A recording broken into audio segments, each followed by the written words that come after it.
Assalamualaikum warahmatullahi wabarakatuh. Baik, pada kesempatan kali ini kita akan berdiskusi tentang media konseling. Nah, pertanyaan mendasar dari mata kuliah ini adalah, yang pertama, mengapa kita perlu belajar media PK?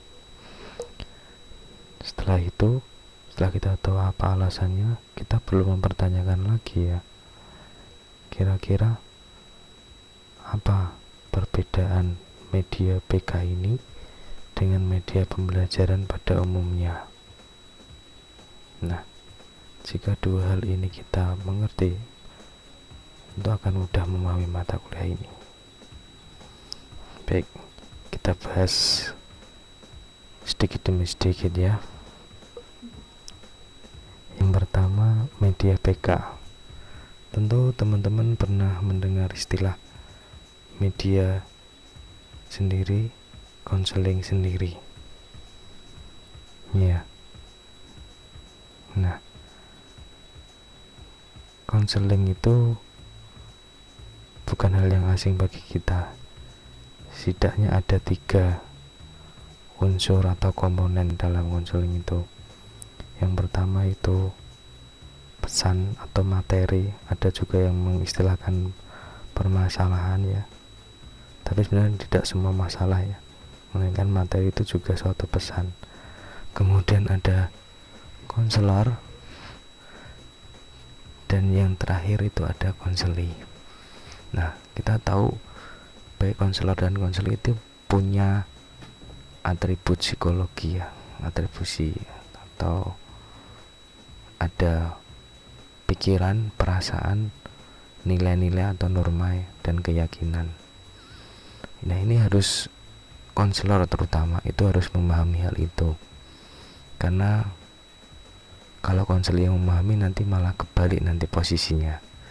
Jadi sebagai seorang konselor itu harus mengerti bahwa konselor kita itu punya atribut minimal 4 atribut psikologi tadi, bahkan mungkin ada lebih ya kalau kita mau mempelajari lebih. Nah, 4 hal ini itu perlu dimengerti oleh konselor. Nah, fungsi media di sini itu sebagai perantara, penengah ya. Dari bisa kita lihat di gambar itu kan, penyampaian pesannya itu beruwet, muter-muter itu ya. Nah, fungsi media itu sebenarnya mempermudah.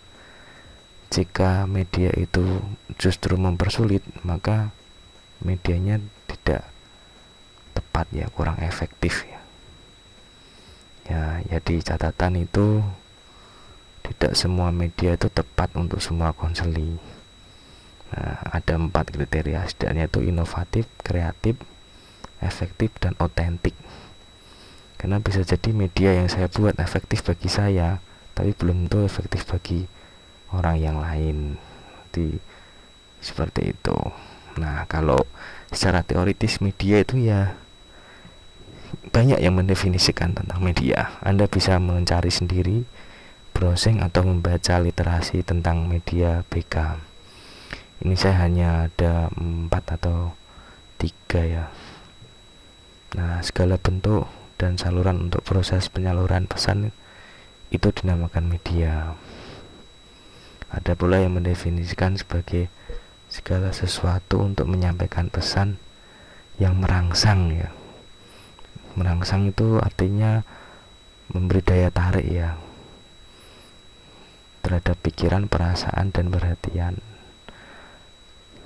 Nah, ada pula yang mendefinisikan media itu sebagai berbagai komponen di lingkungan siswa. Di semua yang dipakai oleh siswa itu media, kelas itu media, papan tulis itu media, semuanya media.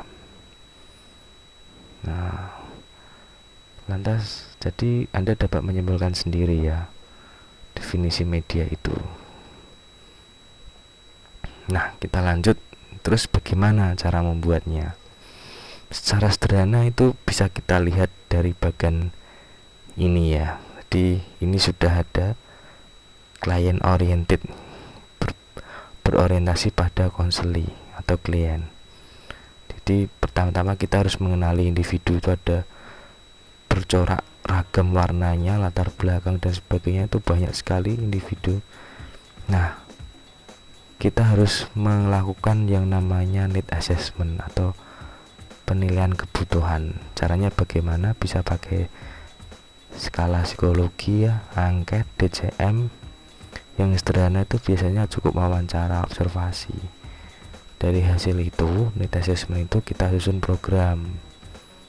Ada program tahunan, bulanan, mingguan, sampai harian.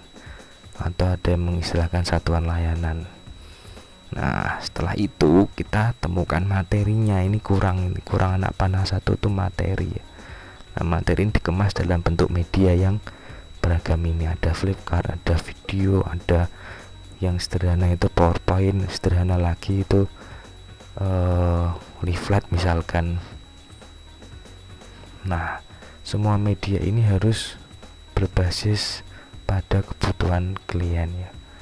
Ini yang susah tuh sebenarnya, mengenali konseling kita seperti itu. Jadi membuat media itu mungkin hal yang mudah ya, yang susahnya tuh mengemas materi itu dalam bentuk media, itu yang susah ya.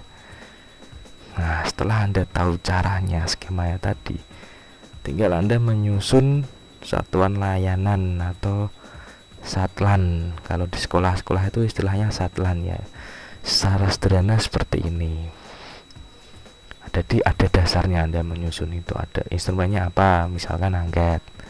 Nah, subjeknya siapa, misalkan mahasiswa baru, misal ya. Terus hasil angketnya gimana setelah dianalisis? Oh, ternyata kesulitan dalam mengatur waktu. Nah, materi umumnya apa, manajemen waktu. Menggunakan layanan apa, layanan informasi misalkan. Sumber referensi ini penting ya. Jadi materi bedanya ya, ini menjawab pertanyaan yang di awal tadi ya.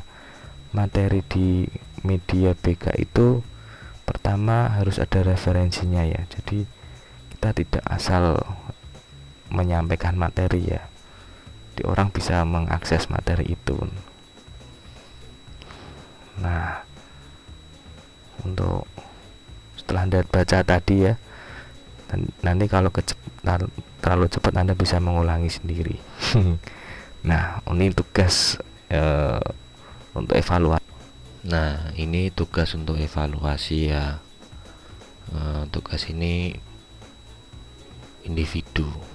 Jadi Anda buat need assessment, terserah instrumennya, surveinya terserah ya. Nah, ini contohnya ini.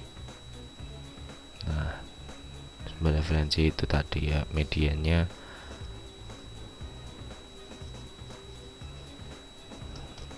baik. Saya kira cukup itu ya yang bisa saya sampaikan. Dari teman-teman tinggal pengembangan sendiri. Kita lanjutkan diskusi kita. Apabila ada pertanyaan mungkin bisa teman-teman respon melalui channel YouTube ini atau via WA group ya, atau ke Google Classroom. Sekian dari saya, kurang lebihnya mohon maaf. Wabillahi taufiq walhidayah. Wassalamualaikum warahmatullahi wabarakatuh.